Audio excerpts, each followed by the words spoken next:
Hey, how's it going, everybody? It is marquee matchup time for this upcoming week in college football. Week 12 in college, week 11 in the NFL. We're, of course, talking about the marquee matchup in this week's college football on Saturday. He's Doug Upstone. I'm Scott Spreitzer. We are DocSports.com, and glad to be with you as we get closer, inch a little bit closer. I guess you can consider this the stretch drive already, so maybe we're not inching closer. We're already there.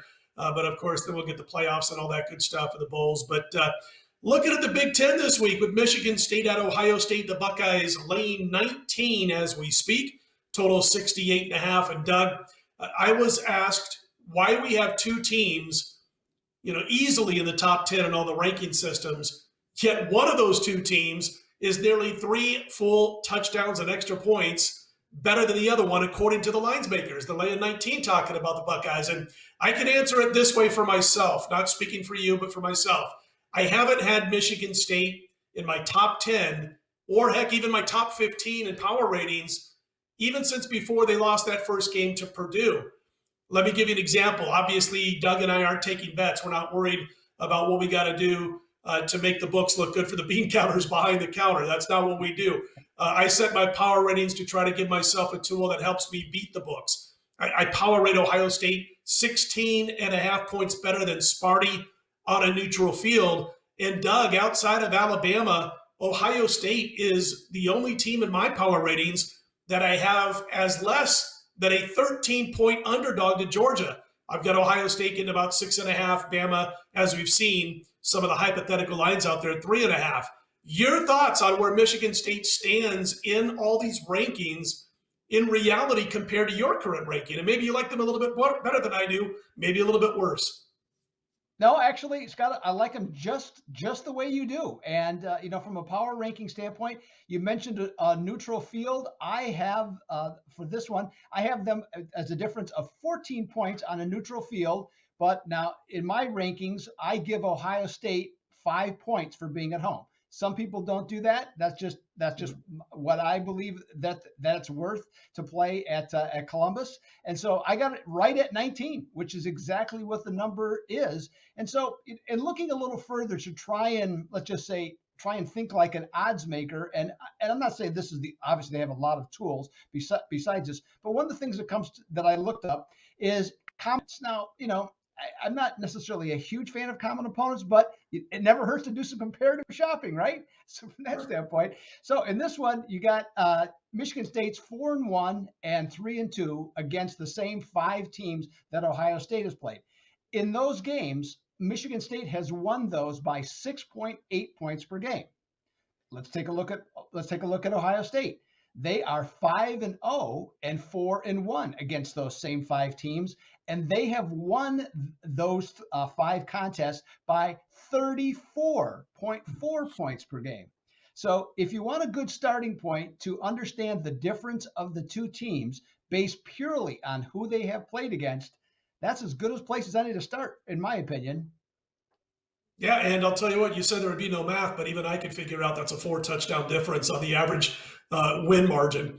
Listen, I also thought Michigan State was the luckiest team I've ever seen when they won that game against Nebraska, because if you saw the game, they not only got outstatted, if you will, making up words here, by a ton, a couple hundred yards or whatever it was, but it took Nebraska's punter punting to the wrong side of the field when the play was on the other side and a clear field for a touchdown return to send the game to overtime in East Lansing for Michigan State to win that football game, and Nebraska shot themselves in the foot a couple of times in OT. I just think they're extremely lucky. I thought Michigan failed in the second half of the game against Sparty more than I thought the Spartans won that game, and it finally came to a head, their good fortune, against Purdue, who Ohio State rocked last week, scoring almost 60 points against the Boilermakers. I will give Michigan State, Mel Tucker, the whole gang, credit in that they didn't let Purdue beat them twice. That potential bubble burst situation that they could have faced last week in Maryland. Now, the funny thing was, I didn't see the game. I was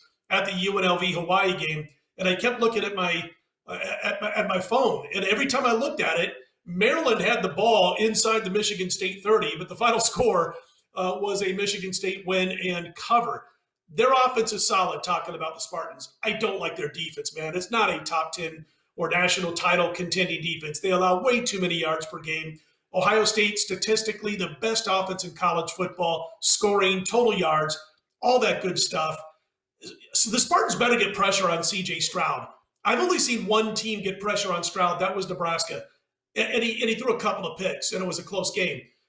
I don't think Sparty's going to get pressure on him. And now he has felt pressure, what it's like in a big game, and he passed that game without a problem. So for me, Doug, I'm just going to say right now, it is the Ohio State Buckeyes or nothing for me, despite the fact they're laying 19 points. Yeah, I'm not going to say the pick just yet, but I'll make a case for Michigan State, at least, to have this not be, let's just say, one-sided, because I think we're on the same page on this one.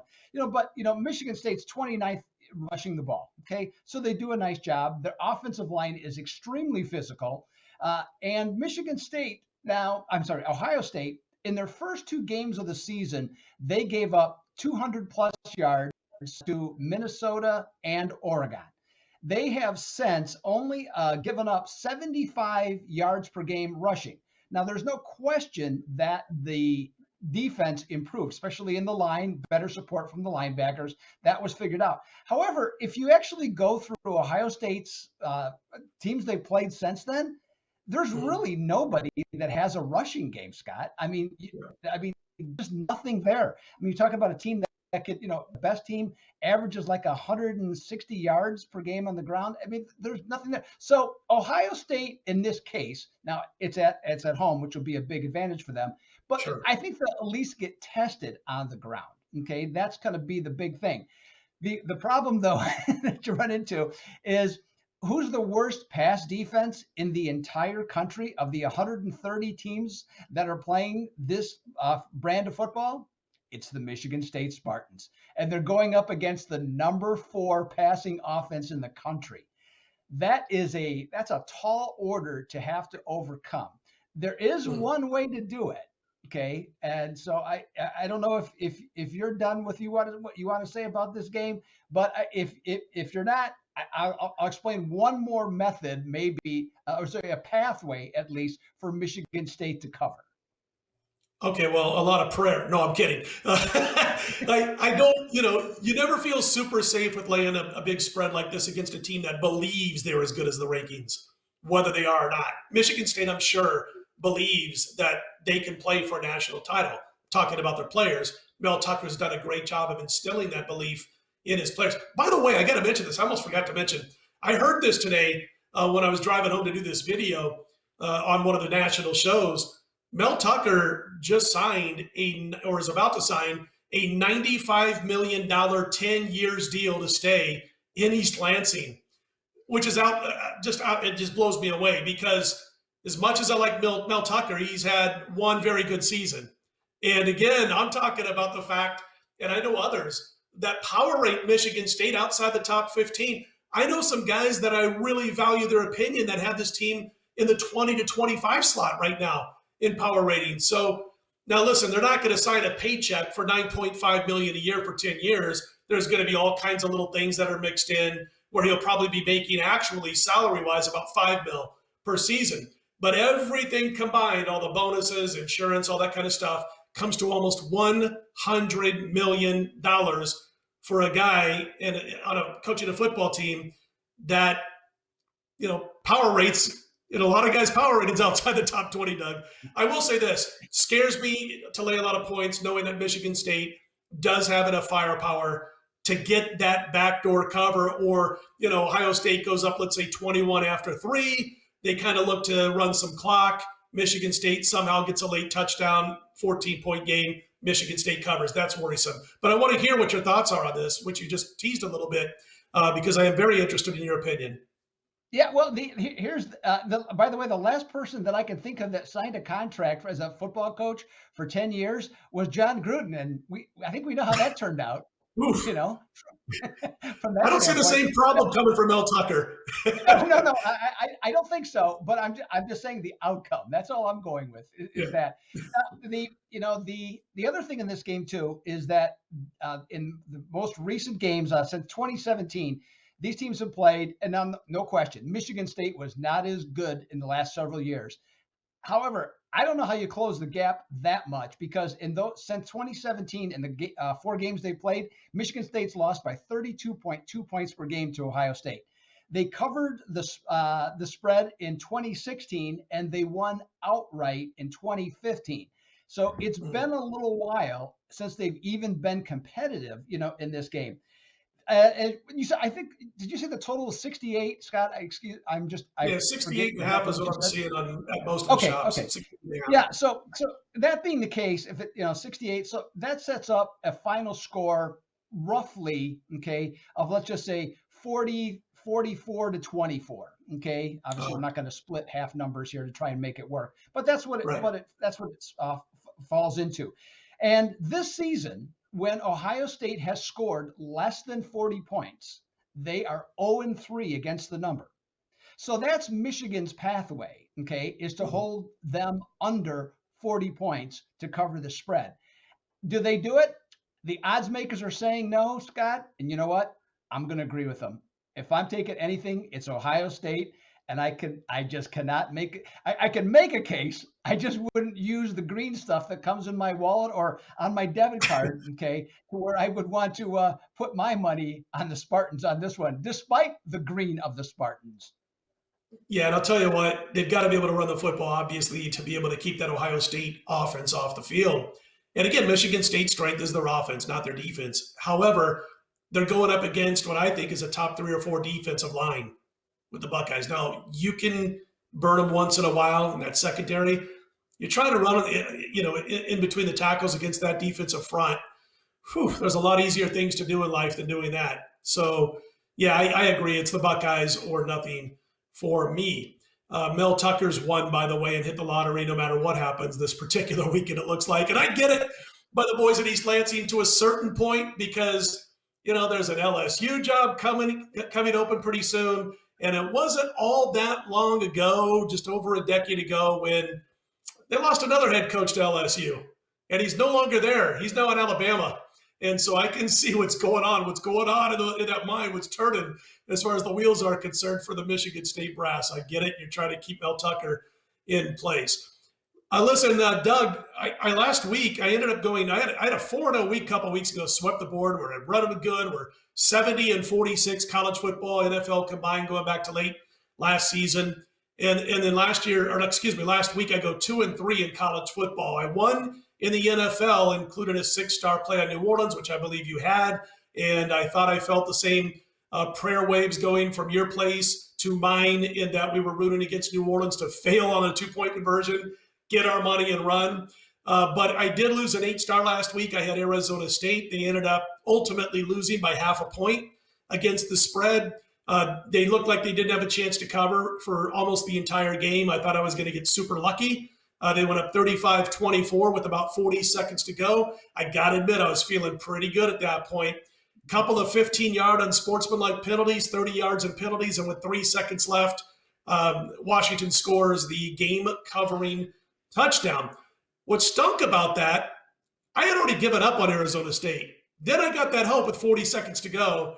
I felt like I got beat twice in the same game, and I'm sure you've experienced that before with a player or two along the way. I know I have, but it's been a while, especially on a big game. But anyway, I wanted to mention that that is the past. We got to look forward to the future. I do appreciate those who jumped on board last week. I'm sorry we didn't get a win. Listen, they outran Washington 290-90. If you equate that on rushing stats to covers, you cover about 90% of the time. Just didn't happen. They got out sluggish, down 14-0, never could make it all the way back. Finally did, and then blow it in the end. But anyway, enough of that. We have college and pro football obviously going this weekend. I've got a 7-star college football, and we will attempt to win our 7th in a row as far as 7-star football plays are concerned this weekend on Saturday. So 7-star on Saturday for me, 6-star on Sunday. And Doug, we'll look to extend that 70-46 run. What's going on over at Doug Upstone Sports this week? Well, this week, I like you, Scott. Now my situation was slightly different. I went 3-1-1 in college yesterday, and 2-1 or last week, and 2-1 in the NFL. And I took the great mind of Jimbo Fisher to outduel Lane Kiffin on Saturday night. And lo and behold, Lane Kiffin had a better game plan than Jimbo Fisher. Now, there's another guy, by the way, who signed a long-term contract in Aggie land. So he wasn't the genius last week, and as it turns out, neither was I because of that. So, but I had a winning weekend overall, so happy about that. Looking to deliver yet again, this coming week. I'm not certain if I'm going to have. I might have the game of the year. I'm still actually. I got to do, as I've said last week and a couple of weeks. On Wednesdays is when I finalize everything. But I got 2 games circled, and one or both of them could be, definitely highly rated plays. And looking again at a 6 rated play though for the NFL, which was a winner, as you mentioned, with New Orleans last week. So hey, see if we can crank this baby up and get it going. And hey, well, at least one thing that with the Arizona State, well, I shouldn't say maybe it was sorrowful for you. At least the game was on with Scott Van Pelt under bad beat.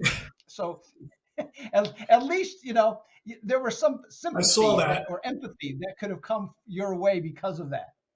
I saw that. It didn't make me feel much better, to tell you the truth, Doug. I had to relive it again. But you know what? In reality, I'm serious. I know they outrushed him by a couple hundred yards.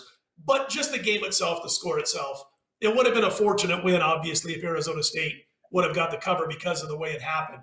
But I take fortunate wins. I love good luck. I'll take it anytime I can get it. Unfortunately, it didn't happen. It was considered a bad beat. Van Pelt puts it on, bad beats, all that good stuff. But when I do a game of the year, I generally do find teams that are laying, 5 to 7 points in that neighborhood, 8 points. Teams that I think, and I'll just make it real quick, teams that I think I'm pretty sure on who's going to win outright. It's just a matter of covering that spread of around a touchdown or so in that neighborhood, which I felt Arizona State was going to win outright. Obviously, I felt they were going to cover the spread. Having said that, it was a close game. And when I have a game of the year, I'm really expecting my side to cover by more than a touchdown. So I got to say that I really thought Arizona State would win that game by, 14 to 17 points at least. They were laying 5.5. It didn't get there. Unfortunately, that real nice run we had with the 8 stars took a hit. And we'll look to come back this week. But I didn't mean to jump on board there. I was just mentioning, after you mentioned about Van Pelt, it felt like I had to live it all over again. And I almost didn't watch Bad Beats because of that this week. Yeah, no, I hear you. I'm a regular person to watch that, and so no, it's interesting to watch. And hey, you know what? We can all, because of what we do, we can all sit there in sympathy and realize what happens. I of course thought of you when I was watching it, and then we've all been there. We all have our nightmares. I think earlier this year, I think at Docs we had to turn in our worst beat of the year, or maybe ever, or one of the worst beats ever. And so that opens up wounds, and all of a sudden, you start looking and you got scratches on your hand and stuff like that. So it's like, oh my goodness. But no, hey, you know what? It's part of the deal. If you wanted, listen, it's all good. Doug, it's all good. The TV landed in the pool with about 3 seconds left. Other than that, everything's all good. There you go. Anyway. Never a problem. Never a problem. So listen, you got my text number here. I expect a text on who that game of the year is this week, and I promise I'll only share it with a couple thousand of my close. I'm just kidding, but I look forward to that, and I wish you nothing but the best, man. I hope it is your easiest cover of the entire football season. I don't want to see anybody go through any stress, and for those who jump on board with Doug Upstone, I wish them an easy cover in this game, because who needs any more stress, right? Exactly. And a final note, Doug, is that little ribbon or bar that's going across the top of everybody's video where it says get a free $60 account. If you're not yet a member at DocSports.com and you want to just give it a trial run, you click on the link below the video, get yourself set up for the free $60 account, and then you use those free $60 on any of Doug's daily packages, any of mine, anybody else on the roster at DocSports.com. Daily college basketball, 3,000 games a day, daily NBA, daily NHL, and of course, weekend college and pro football. And with the MAC, some daily football, I guess not over our side because you and I don't do MAC midweek football, but you can certainly use it on the weekends in football with those daily packages. Anyway, having said all of that, next week, I wanted to mention that it is Thanksgiving week. Check out the maybe changes in times of when some of our videos will be up. We will have videos throughout the week. And if you are not joining us next week, I just want to wish everybody a very happy and safe Thanksgiving week. And Doug Upstone, put that GOY in the win column. I'll do my best to do mine this week too and put them in the win column. For Doug Upstone, I'm Scott Spreitzer. We are DocSports.com.